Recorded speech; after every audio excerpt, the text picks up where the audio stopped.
Okay, this time on MythBusters, we're testing like the biggest myth ever. That cat tastes like chicken? No. Does God exist? Oh, so you didn't want me to put Tittles in the deep fryer? No. Excuse me. Now, a lot of people may believe that God exists, but how do we actually prove that God exists? Well, the proof that most people cite is that they pray to God and he answers their prayer. Right, like when you pray for someone who's really sick to get better. But that sick person may be getting better due to modern medicine, the skill of a surgeon, or just through the body's natural healing. Exactly. God could be claiming credit for stuff that he has nothing to do with. So for this experiment to work, we need a proper control. And that means kidnapping a terminally ill patient. After you, Dr. Adam. Why, thank you, Dr. Jamie. Let's go. Don't make it so loud. It's jiggling up and down. I'm doing the best I can. Julie's body is just like riddled with cancer. Until a few hours ago, she was receiving all of the benefits of Western medicine in a hospital. Mama.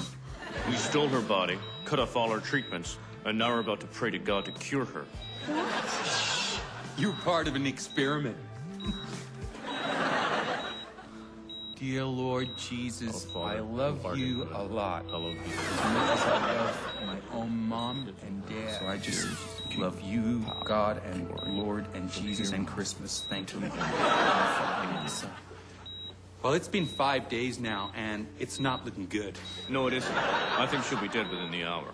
God has really dropped the ball on this one. He has. In addition to praying for Julie's recovery, I also prayed to God that Jessica Alba would ask me out on a date. So far, she has not called.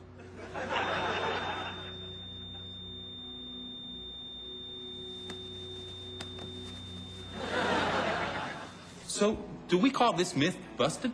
Well, the prayer didn't work, but that could be because God couldn't be bothered to save Julie. Right, because she could, like, go on to be really evil like Hitler and kill millions of people. Don't forget, God allowed Hitler to exist. So you're saying that God may exist, but he just doesn't give a shit about what happens in the world? It would explain a lot, my friend. Interesting. Either way, I'm calling this myth busted. Agreed. Well, that was a real hoot. Next week on the show, we're going to look at the myth of Allah. No, we're not. What? No, Allah is real. Totally real. Get Adam, he's the infidel.